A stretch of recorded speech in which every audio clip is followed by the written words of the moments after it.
Example number 4 को cover करना है। आपको एफ ऑफ एक्स गिवन है X square minus 9 square root. आपने दो क्वेश्चन का आंसर देना है। एक इस फंक्शन का डोमेन फाइंड करना है, दूसरा आपने क्या रिजल्ट देना है, आपने इस फंक्शन का क्या फाइंड करना है, रेंज। तो पहले डोमेन की तरफ आते हैं, क्वेश्चन 1 की तरफ। देखिए जब भी स्क्वायर रूट हो तो डोमेन बड़ा सिंपल होता है कि ये वैल्यू आपने ग्रेटर और इक्वल टू 0 रखनी होती है, अंदर की वैल्यू, क्योंकि स्क्वायर रूट एक पॉजिटिव वैल्यू होती है। उसको उधर शिफ्ट कर दोगे तो ये ग्रेटर और इक्वल टू 9 आएगा। फिर आपने स्क्वायर रूट लेना है, तो x इज़ ग्रेटर और इक्वल टू प्लस माइनस 3।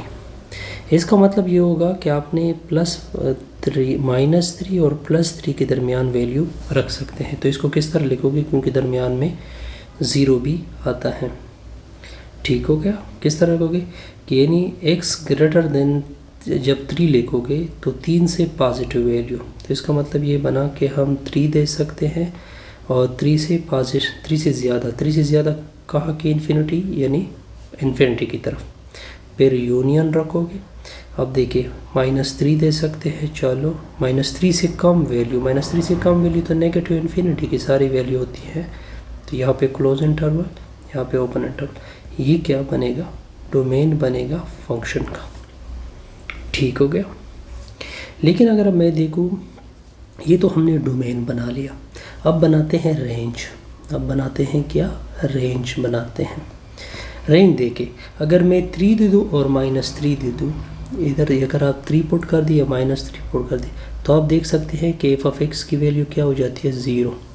मतलब ये बना एफ ऑफ एक्स मतलब रेंज 0 से स्टार्ट होगा। जब आप 3 से ज़्यादा वैल्यू दोगे तो आपको पॉजिटिव वैल्यू बनेगी। जब आप -3 से ज़्यादा वैल्यू दोगे फिर भी पॉजिटिव वैल्यू बनती है। तो इसका मतलब ये बना कि ये पॉजिटिव इन्फिनिटी की तरफ जाएगा। ठीक है। अब इसके बाद एक और चीज़ होती है, एक होता है ओपन इंटरवल। ये रिमेंबर मैं आपको दिखा रहा हूँ। अगर आपको मैं ले लूँ a, b, इसका मतलब है कि a इंक्लूड नहीं है, b भी इंक्लूड नहीं है, दरमियान की सारी वैल्यू इंक्लूड है। इसको बोलते हैं ओपन इंटरवल। ठीक है। अब आते हैं क्लोज इंटरवल की तरफ। क्लोज इंटरवल का मतलब a इंक्लूड, b भी इंक्लूड, दरमियान वाली वैल्यू भी इंक्लूड। इसको क्या बोलते हैं, क्लोज इंटरवल। और ये सबसे बड़ा इंटरवल होता है, ये सबसे बड़ा इंटरवल होता है। ओके। क्योंकि ओपन इंटरवल में क्या होता है, ए ओ बी इंक्लूड नहीं होते, जबकि क्लोज इंटरवल में ए ओ बी इंक्लूड होते हैं। इससे हमारी ये वीडियो कंप्लीट।